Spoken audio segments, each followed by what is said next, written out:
Gulf కార్మికుడి ప్రాణాలు గాలిలో కలిసిపోయాయి. తాజాగా మరో గల్ఫ్ కార్మికుడి గుండె గాల్లోనే ఆగిపోయింది. జగిత్యాల జిల్లా కొరుట్లకు చెందిన శ్రీరాములు శ్రీధర్ గత కొన్ని ఏళ్లుగా గల్ఫ్లో జీవనం కొనసాగిస్తున్నాడు. నిన్న విమానంలో దమము నుండి హైదరాబాద్కు వస్తుండగా మార్గమధ్యంలోనే అస్వస్థతకు గురయ్యాడు. శ్వాస ఆడటం లేదని సిబ్బందితో తెలియజేశాడు. దీంతో స్పందించిన సిబ్బంది వెంటనే విమానాన్ని ముంబైలో అత్యవసరంగా ల్యాండింగ్ చేశారు. శ్రీధర్కు సిపిఆర్ చేయగా ఎలాంటి చలనం లేకపోవడంతో మృతి చెందినట్టు వైద్యులు తెలిపారు. శ్రీధర్ మృతితో ఆయన కుటుంబంలో విషాద ఛాయలు అలుముకున్నాయి.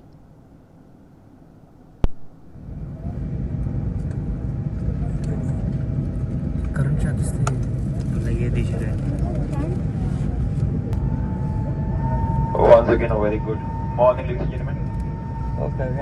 Due to some unfortunate events, we had to divert, and we shall be ready in some time to depart out of Bombay. We just have to refuel the aircraft and some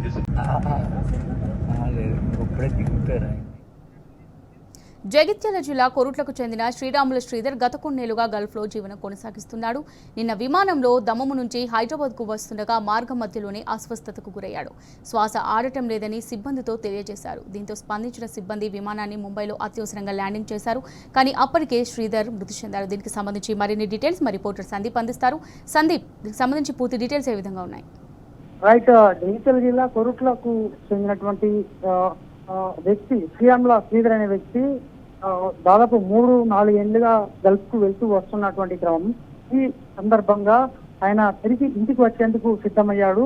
వచ్చినటువంటి సందర్భంలో Saudi నుంచి హైదరాబాద్ కు వస్తుండగా ఆయన అకస్మాత్తుగా పడిపోయాడు. దీంతో గమనించినటువంటి ఎయిర్ హోస్టెస్ అలాగే ఆ సిబ్బంది అంతా కూడా హుటాహుటిన పీసీఆర్ కూడా చేసినట్టు మనకు స్థానికంగా అక్కడ ఉన్నటువంటి విజువల్స్ ద్వారా స్థానికంగా చెప్పినటువంటి ద్వారా తెలుస్తోంది. అయితే అప్పటికే హాస్పిటల్ తీసుకెళ్లినప్పటికీ కూడా ఇమీడియట్ గా ఆ విమానాన్ని స్థానికంగా ఉన్నటువంటి ప్రాంతంలో ల్యాండ్ చేసి కూడా ఆసుపత్రికి తరలించారు. కానీ అతనిలో చలనం లేకపోవడంతో అప్పటికే మృతి చెందాలని ఉన్నటువంటి వైద్యులు ప్రకటించారు. దీంతో కుటుంబ సభ్యులకు కూడా సమాచారం ఇచ్చారు అటువంటి ఆ పాస్పోర్ట్ ఆధారము ప్రకారం. దీంతో మొత్తానికైతే ఒక విషాద ఘటన. 3 ఏళ్లుగా దుబాయ్ సౌదీలో ఉన్నటువంటి వ్యక్తి ఆకస్మికంగా అంటే ఇంటికి రావడము, ఆకస్మిక గుండెపోటు గురి కావడం అత్యంత బాధాకరమైన అంశము. ఈ క్రమంలో జగిత్యాల లోడి కొరుట్ల ప్రకాశం రోడ్డులో శ్రీరామ్ నగర్ శ్రీరామ్ శ్రీధర్ల కుటుంబ సభ్యులకు అలాగే ఆ ప్రాంతంలో కూడా మొత్తంగా విషాద చర్యలు అనుకున్నాయి. Right, thanks for the update Sandeep.